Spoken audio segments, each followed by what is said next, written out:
एक बार की बात है। चौधरी साहब बैंक में मैनेजर की पोस्ट पर कार्यरत थे। काफ़ी खुशहाल जिंदगी थी। घर में उनके अलावा उनकी पत्नी और एक बेटा और एक बेटी रहती थी। बच्चे बहुत छोटे थे और बहुत ज़्यादा शांत स्वभाव के थे। बच्चों को घर से बाहर नहीं निकाला जाता था।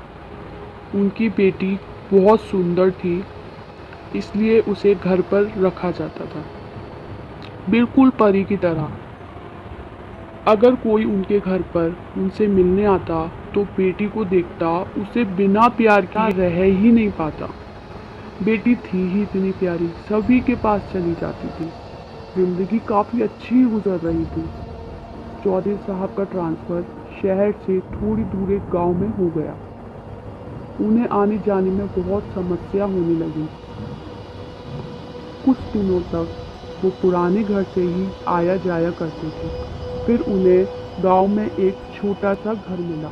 गांव का वातावरण काफ़ी अच्छा था। शुद्ध हवा, साफ पानी की वजह से उनकी बेटी का चेहरा और सुंदर होता गया। एक बार जब उनकी बच्ची बाहर खेल रही थी, वहाँ से एक बुढ़िया गुजरी। उस बुढ़िया ने उस बच्ची को गोदी में लिया और उसे खिलाने लगी।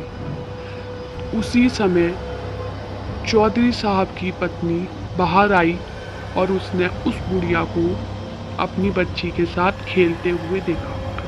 तभी उसकी पत्नी को बहुत गुस्सा आया और वो उस बुढ़िया के पास आई। उस बुढ़िया से उसने कहा, तूने मेरी बच्ची को कैसे लिया? ये मेरी बच्ची है, इसे मुझे दो। बुढ़िया ने कहा, ये बच्ची बहुत सुंदर है, इसे मुझे दे दो। मैं इसके बिना एक पल भी नहीं रह पाऊंगी। चौधरी साहब की पत्नी को बहुत गुस्सा आया और वह अपनी बच्ची को लेकर तुरंत वहां से चली गई। जब बुढ़िया जाने लगी तो उसने उसकी बच्ची को पलट कर देखा और वह चली गई। उसकी बच्ची की बहुत तबीयत खराब हो गई। उन लोगों ने हॉस्पिटल में दिखाया, सारे टेस्ट कराए, लेकिन बच्ची में फिर भी सुधार नहीं आया।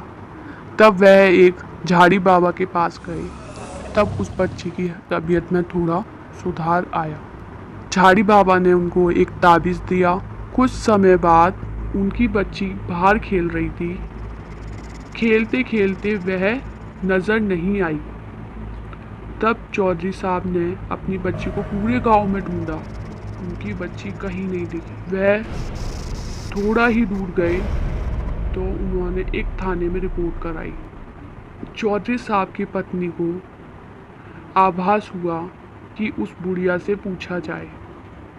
जैसे ही वो बुढ़िया के पास गई, बुढ़िया ने हंसते हुए कहा, मैंने कहा था ना, ये मुझे दे दो, तुमने मुझे नहीं दिया, अब तुम इसे ढूंढती रहो। ऐसा कह के बुढ़िया गायब हो गई।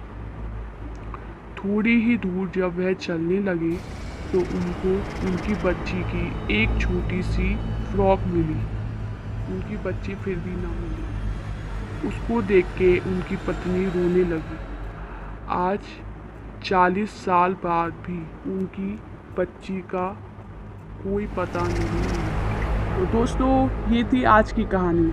अगर वीडियो पसंद आई हो तो लाइक, कमेंट और ज़्यादा से ज़्यादा शेयर कीजिएगा। और अगर आपने अभी तक चैनल को सब्सक्राइब नहीं किया है तो उसे कर दीजिएगा।